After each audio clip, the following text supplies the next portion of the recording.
At Evening Computing, we often help users solve everyday IT issues quickly and safely.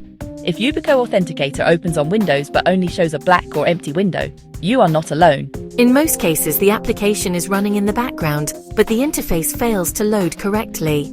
This usually happens because the local Yubico Authenticator profile becomes corrupted. The good news is that your YubiKey and your security codes are safe. All secrets are stored on the YubiKey itself, not on your computer. First, make sure Yubico Authenticator is completely closed. Press the Windows key and the letter R together to open the Run window. Type %appdata%\Yubico, then press Enter.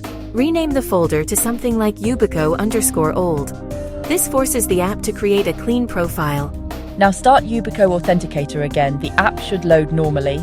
By resetting the local profile, you remove the corrupted cache that was preventing the interface from loading. If you found this helpful, feel free to share it with others who may run into the same issue. For more clear and practical IT guidance, visit Evening Computing.